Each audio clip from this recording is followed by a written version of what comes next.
wow. What? Huh? What the? Huh? Oh.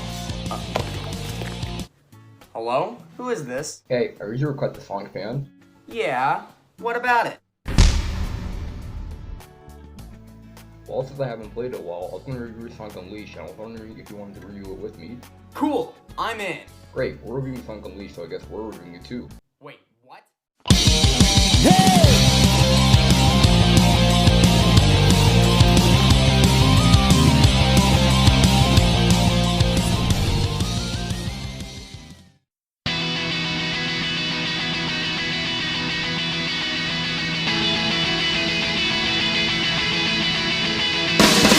Hey guys, welcome to my retrospective on Sonic Unleashed.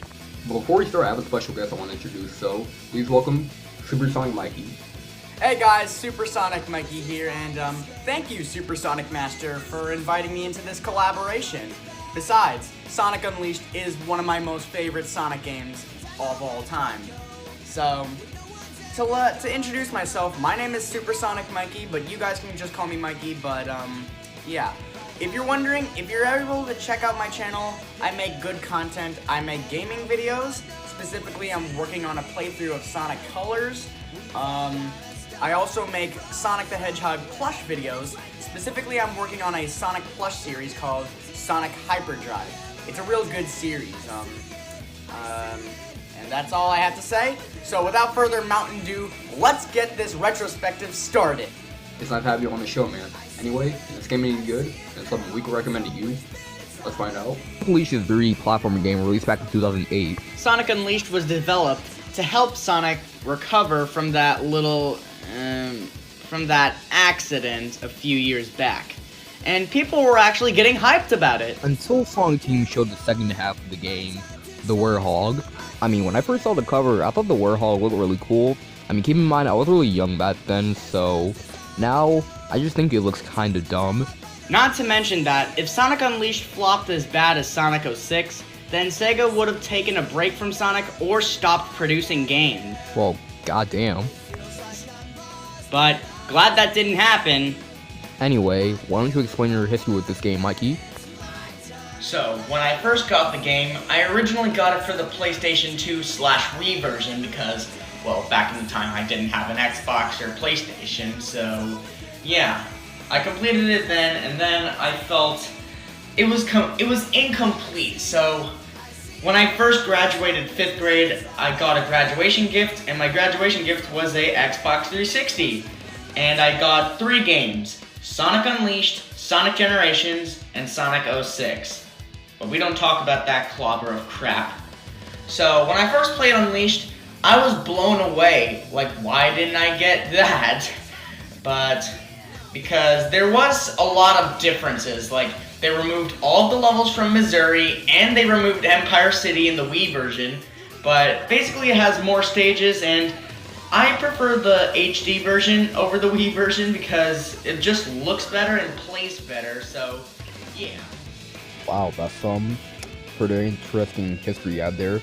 Anyway, my history with this game is really as interesting as my colleagues over here. I went to my brother's room one time. I noticed that he had a game called Sonic Unleashed, so I played and beat it. I thought it looked really good, and then when I played at a friend's house, I loved it even more. I never really played the Wii version though. I was strictly on the PS3 during that generation of consoles. Anyway guys, let's go on to the story. But first, spoiler warning.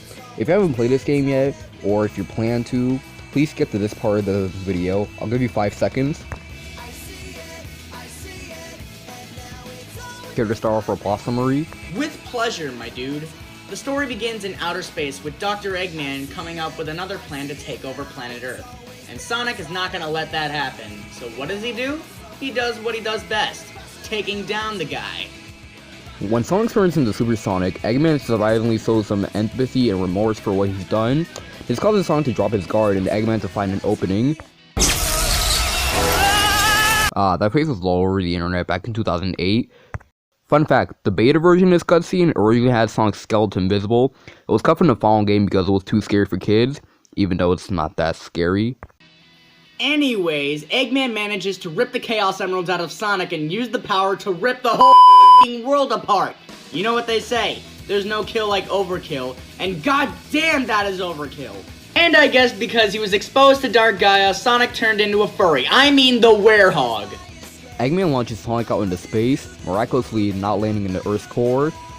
He finds his little guy who for some reason lost his memory. Sonic, feeling guilty, helps him get his memory back. The two buttheads then go with Tails, and he says he knows someone that can figure out what's happening. So they go to Spaghetti Town, I mean Spagonia, to find Rick from Rick and Morty. I mean Professor Pickle, yes. Yeah, that's his actual name. More on that later. Professor Pickle reveals that this is a continuing cycle. Dark Gaia is a being that wakes up every million years and breaks the planet up into pieces. When Eggman pulled off his little stunt, he prematurely woke up Dark Gaia. Fortunately for our heroes, Dark Gaia isn't at full power yet, so they have enough time to search for the ancient temples, restore the power of the Chaos Emeralds, and put the world back together. This is where the story kind of takes a back seat. Anything from now to the 6th temple is just minor things. Anyway, it's revealed that Chip is actually like Gaia, the polar opposite of Dark Gaia. He was tasked with the job of to put the planet back together when it's broken. Elsewhere, Eggman finally builds Eggman Land, something he's been wanting to do since 1999. Complete hell, and it turns out the last temple is under there. Eggman tells them that they're too late, and Dark Gaia has already awakened. After a ridiculously easy boss battle, Eggman, is that a Dreamcast? Eggman gets betrayed by the monster once again and strips Sonic of the werehog in case nobody wanted him for future games anymore. Chip, finally giving himself some worth in the story, gathers all the temples and turns into the Gaia Colossus. But anyone else thinking about Transformers? The Gaia Colossus and Supersonic then defeat Dark Gaia, but unfortunately, Chip has to stay because he realizes that he's more a part of the planet than he is. Then takes Chip's memento, and so births the Bounce Bracelet 2.0. The game ends with Sonic and Tails running into the sunset. Compared to the last game's attempt at storytelling, this story is miles better. While I'm glad that this story isn't as dark as the last one, I just find it kinda odd how circumstances this dire aren't taken more seriously. Otherwise, I really enjoyed the story. I think it's what Sonic story should be like. Lighthearted and fun, but takes itself serious when it needs to. To mention, all the characters were pretty great. Sonic was more of a stylish character in this game. Tails was great, and no one was overbearing.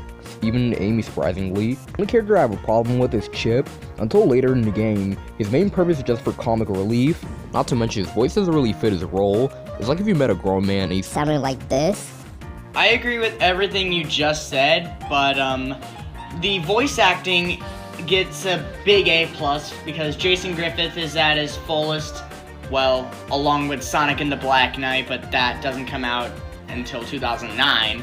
Amy Pallant was a great Tails. Mike Pollock killed it for Dr. Eggman, and everything else, I like it, but it's just that the werehog is kind of an odd choice, but it was Sega's choice, so I'll let it slide. Anyway, let's talk about the gameplay. When Mikey and I were writing the script, we thought the best way to tackle this was he do the game time stages and I do the nighttime stages.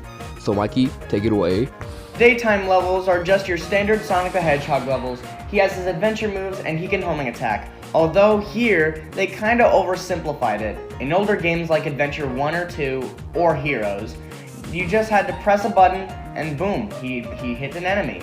But here, you have to recycle the lock-ons on the enemies, and he can also stomp, slide, and the new feature is the boost, even though the boost feature appeared in the Sonic Rush games, which lets him run at the speed of sound, and this is the fastest Sonic that he has ever been in any of his games.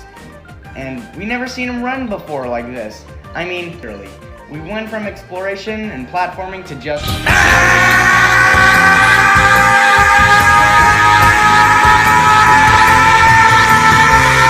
Although because of how fast he's going, the control can be a little bit finicky in some levels, like Chun-Nan's Dragon Road and especially Atabat's Jungle Joyride. When I'm drifting on water, Sonic either does two things. He either starts drifting like I expect him to, or he stops at a screeching halt, causing me to die. Even if you know what's coming up ahead, that won't prepare you for one of the hardest Sonic games to date. Ever had a game over in a Sonic game? Well, this might be your first. When the sun goes down, the werehog rises up, where speed is completely thrown out the window and is replaced with a basic platformer with beat-em-up elements. For some reason, Sonic turns into Mrs. Incredible, so he can use those stretchy limbs to grab on poles, and most importantly, beat the shit out of enemies. The Warhog's main focus is combat, like Gaia creatures, to titans, to wizards, to a whole pack of robots! Even though I enjoy the Warhog combat, the enemies you face later in the game are just recolors of the enemies you faced earlier. Later in the game, you fight all the enemies that the game has to offer, the only difference being the amount you face instead of what you face. Some people say the Warhog can be repetitive. Well, they're not 100% wrong. Yeah, I'm not gonna lie, the Warhog gameplay can be a little bit repetitive. It's basically just run, beat up enemies, solve puzzles, repeat. Although in my personal opinion, the Wii version of the Warhog stages are so much boring because you can't get the combos that you get on the HD version.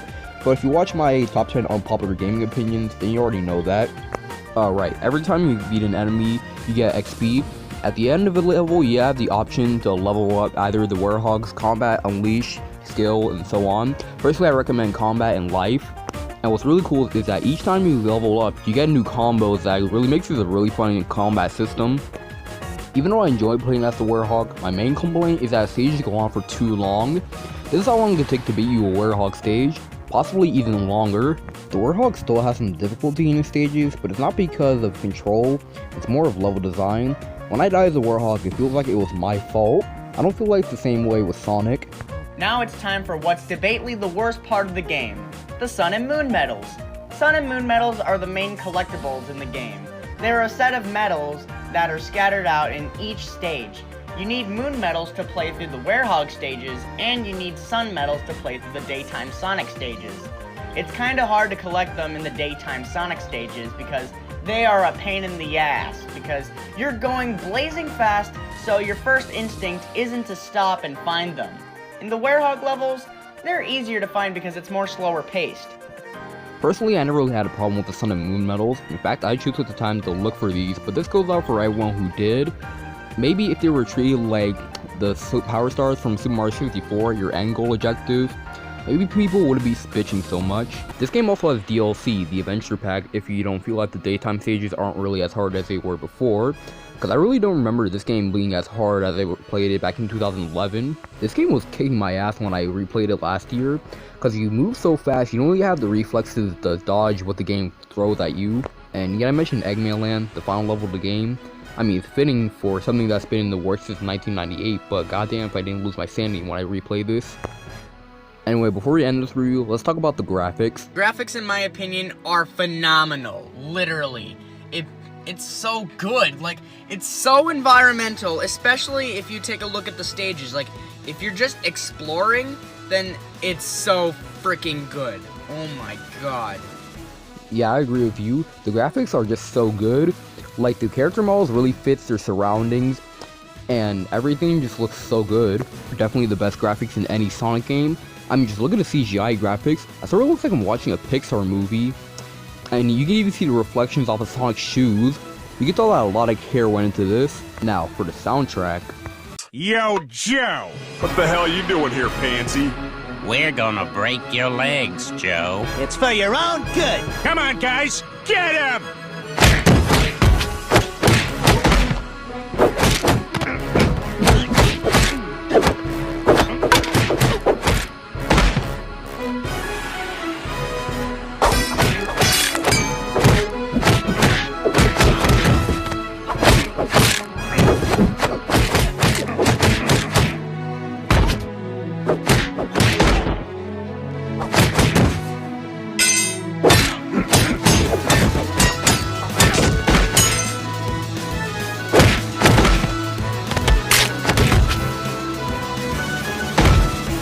Alright then.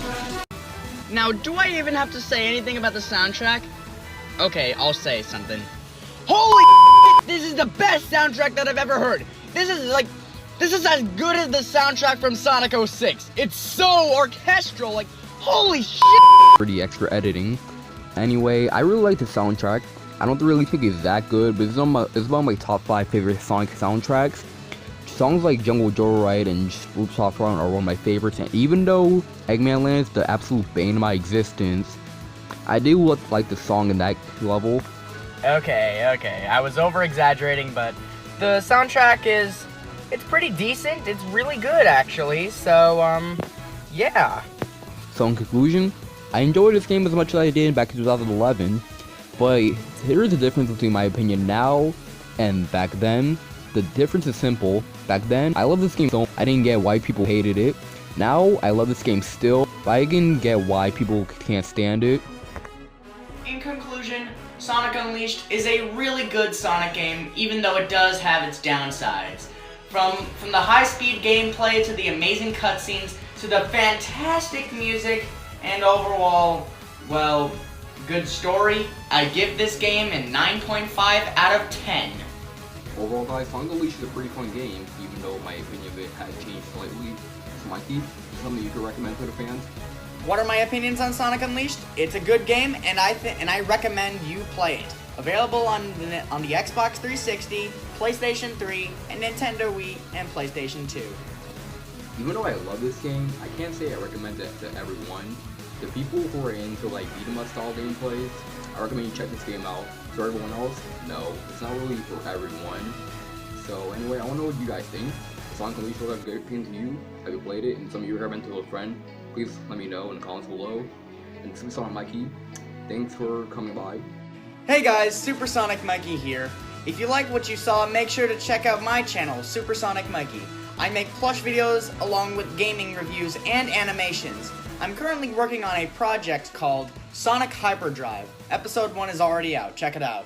And also, in my channel, me and Supersonic Master are going to be working on another review, but you'll have to check out my channel to know what it is. Definitely make sure to check out his channel, guys. He has way more subscribers than I do, so clearly he's doing something that I'm not. Anyway, for next review, I'm going to be taking a little break for Sonic for a while. So anyway, we're going to be looking at The Legend of Zelda: A Link to the Past next time. Hope you guys look forward to that. Anyway, thank you guys for watching. I'll see y'all next time. Peace.